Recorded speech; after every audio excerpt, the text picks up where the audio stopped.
What is going on, everybody? Welcome to this week's Thursday night NFL breakdown video. I am Christian Hardy at ByHardy on Twitter from locksdfs.com. We're going to get into this Thursday night game between the Tennessee Titans and the Jacksonville Jaguars, which is going to be not a very fun game, but one that I will definitely still be gambling on because that's just what you do. You know, you watch football, you pick some players, and you have fun. So, I'm going to be looking at this DraftKings slate for you guys. Don't forget to comment and subscribe on this. Comment on this video, like this video. Be sure to subscribe to us for a chance to win a free season pass from Locks DFS. Since I'm not picking the winner from last week in this video, I will make the pick in my next video, breaking down the top plays on the week, the cash locks of the week, so to speak. And that should be up on Friday morning.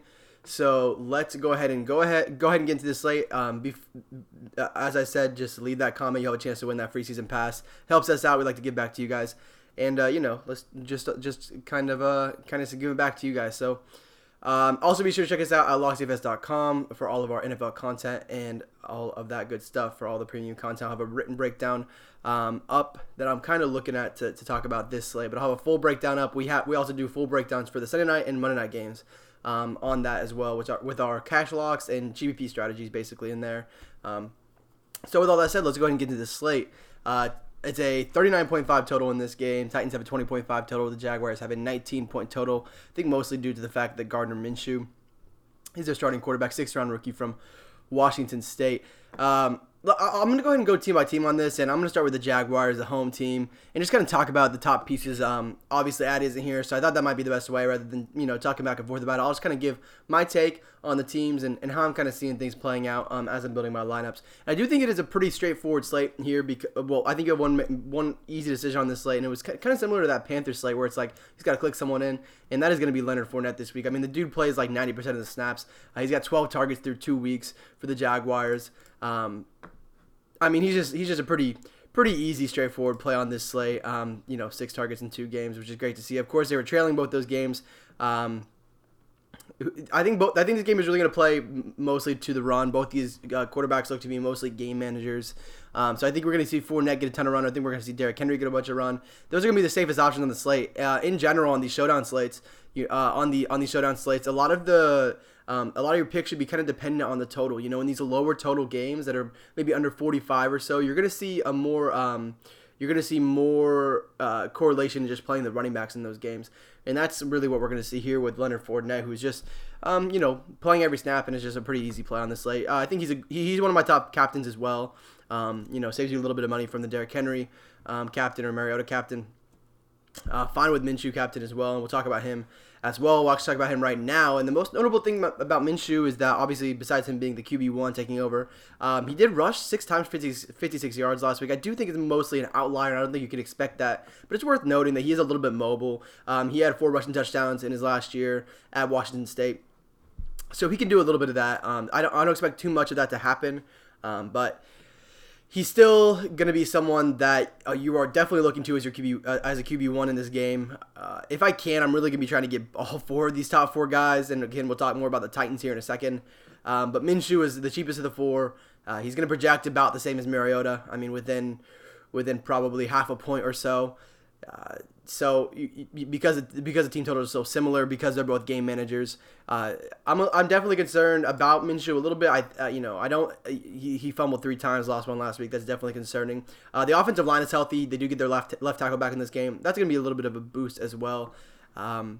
He's the safest play, especially considering some of the wide receiver options on the slate where there really isn't a ton of great ones. But I do think if you're fading Gardner Minshew, you should be playing this next guy or one of the next 2 guys. It's going to be DJ Shark or Westbrook. So, how a lot of these builds are playing out is if you're not going to play Minshew, you should be playing one of these Jacksonville tight end or wide receivers.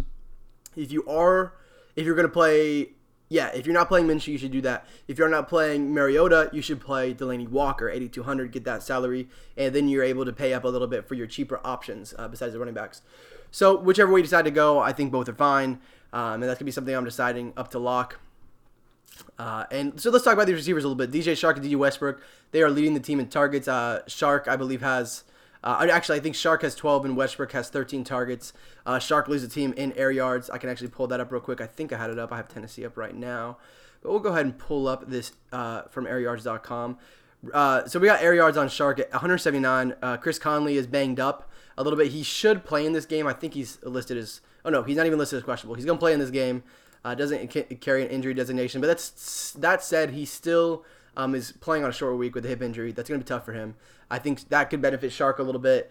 And he also is going to avoid the top coverage, the top cornerback on the Titans. So who should be seeing a lot of D.D. Westbrook.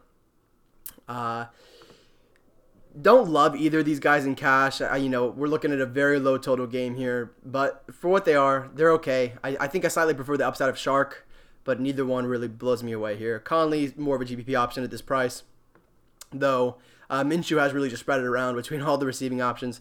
Then we can talk about these tight ends real quick. There are two guys, and the more popular one is going to be James O'Shaughnessy. He in the past has been more of a blocking tight end, but he does have 9 targets through 2 games so far. We saw him air yards wise very low. He's only at 24 air yards so far this year on those 9 targets. So this is really just dumped down passes from Minshew. But it definitely is worth noting still. He is 2,600. He's someone who's going to be involved in the offense. He played about 66% of the snaps. And Swaim was at 50% last week. You can see Jeff Swaim right below him. So Swaim is another guy who he's going to get snaps. He's going to be on the field, and that's all you got. That's all you're really asking for when you're paying for a guy that's 1,400. And I do think O'Shaughnessy has a higher floor and a bit of a higher ceiling. And I'll have more opinion on that in the full breakdown. But both those guys are definitely going to be playing cash games as well as the kicker. I think the Jaguars' defense at home is a little bit interesting as well. Just because this is such a low-scoring game, so we're going to be looking at the defenses. But I think that the main guys you're looking at in cash games from the Jaguars are going to be Fournette, Minshew, and then you're looking at receivers. I think that Shark has a little bit more upside, but I think Westbrook actually has a higher floor despite his lack of production so far this year. So let's go ahead over to the Titans now. We got Derrick Henry at the top of the entire pricing on the slate. He's getting more third down relief, which means less snaps than Fournette is. But he does have a better matchup than Fournette does here. Jaguars are the 5th worst in the NFL in rushing defense DVOA from Football Outsiders so far. They've given up 228 rushing yards so far in their 2 games, and they've given up a touchdown to the running backs, to the Chiefs and the Texans through his 2 games. Henry's given up, I think he's playing around 60% of the snaps, so he is giving up a decent amount to Dion Lewis, who really isn't a factor on this slate just because he is just not touching the ball, getting the targets enough. Just not interesting to me so far. He is an interesting GPP play because he is getting those snaps, but it's got to be pretty game flow dependent, and we haven't seen really Mariota go to him too much this year so far. So I am definitely going to be trying to be getting both these running backs in cash games. I want to make that very clear. And then I'll be deciding on the quarterbacks after that as pretty much game managers. That's just what they're going to do. Mariota, dealing with a quad injury going into the game again, doesn't get injury designation just like Conley, but it is a little bit concerning for his rushing ability a bit to me. Also, this is going to be a very slow game. Not sure how many times they're going to be able to throw. As you've seen the last 2 weeks, he's thrown 24, 28 times. The volume is just not really here for Mariota. That said, he is QB1, and you're always going to be looking at these QB1s. Like I said, I'd really like to get these 4 guys, and if there's a way to fit them in cash, you could play around with some of these cheap guys down here. There is a way to do it. That is what my priority is. But the running backs will be my priority, and then make your decision on basically which team you think is going to score the most points, who you think is going to win the game. Jacksonville, Tennessee. Tennessee is the favorite, so Mariota makes a little bit more sense than a Minshew type. But again, if you are fading Mariota, you get Delaney Walker, who we'll talk about next. Walker is really the only safe receiver, or pass catcher, I should say, because he has a tight end, of course, on this Titans team. He's playing almost all of the snaps. The problem is that he's getting about a 25% target share. The problem is that this offense is just not running very many plays. They're running the ball a ton. They're running time off the clock. Pace is going to be super low in this game. And that's going to leave Walker with not very many targets, even if he is the highest targeted guy on the team.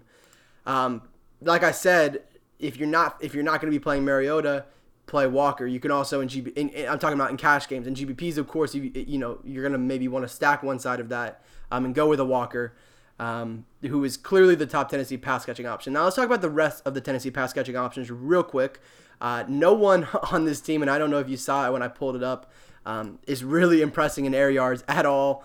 Mariota's just not throwing the ball downfield. So you've got A.J. Brown, you've got Corey Davis, the rookie A.J. Brown, you've got the wide receiver 1, Corey Davis, and you've got TJ Sharp, who plays as kind of a kind of more of a one-dimensional type of guy in Tajay Sharp, who I'm not really too interested on this slate outside of maybe GBPs because he is only $800. He is going to get you some snaps. I mean, he's going to get you some snaps, but he's also still has to split snaps with Adam Humphries as well, who is a big offseason acquisition and has just not produced with 3 targets so far this year. He doesn't look like he's on the same page in Marriott at all. This Tennessee receivers are really just GPP options. I can't see anything more than that. I do think by the end of the year, we're going to be talking about A.J. Brown as the clear number 1 receiver on this team. He's much more talented than Corey Davis. He did have a brutal drop last week that I saw, but I don't see how you can pay $5,600 for him in cash. If he's down here with this Adam Humphries price or even around, the mid threes, I'd maybe try to make him a priority. But at 5'6", I just don't think that it's really worth it here. But he is the guy that I'm most interested in because I think he's going to continue to see his role increase. He's already playing 50 to 60% of the snaps so far, which is significant for the rookie. He should avoid, I don't know if I said this first, I don't think I did, but he's going to be avoiding Jalen Ramsey, who should be on Corey Davis. That should benefit A.J. Brown, of course, in this game. So those guys, all going to be GPP options. A.J. Brown, my favorite. Adam Humphries is like not going to be owned, but he is playing a decent amount of the snaps here. He's playing about 60% of the snaps. But that said, it is a pretty gross situation here in Tennessee. You got Tajay Sharp, 4th receiver, but it's just not someone I'm able to play in cash games. Someone you can definitely pay down to in GPPs if you want to pay up elsewhere. So with all of that said, I think that's going to pretty much wrap it up. I will say, like I said, I hope I made it myself clear that I really want these top 4 guys. It's a slate where the touches are going to be pretty condensed. I'm just, I don't. There's no Tennessee real passing options unless you're going to pay it for Walker, which if you're paying up for Walker, you got to fade one of the quarterbacks. It's just a pretty clear play the guys who are going to touch the ball. It's going to be Henry. It's going to be Fournette. And it's going to be the quarterbacks, and try to get those guys in to your best ability. If you can't get those guys, Walker has the next safest target share. It's a really, really straightforward slate. I mean, even the pricing in it is pretty, pretty tight. I mean, they really got this pricing on lock here. I think maybe O'Shaughnessy, you could argue, is a little bit cheap. But he's still only playing about 60% of the snaps, so it's not like you're getting a very, very clear tight end one in O'Shaughnessy there or anything like that. So with all that said, thank you guys so much for watching. Hope you guys have good luck on this NFL Showdown slate. I've definitely have been having a pretty good run at them as well. I did end up on Trevor Siemian, but ended up in cash games still the other night, which was great. But with all that said, thank you guys so much for watching again, and I will see you guys back here on Friday morning for the NFL breakdown video with last week's giveaway, the cash game lock video with the giveaway. See you guys then. Peace.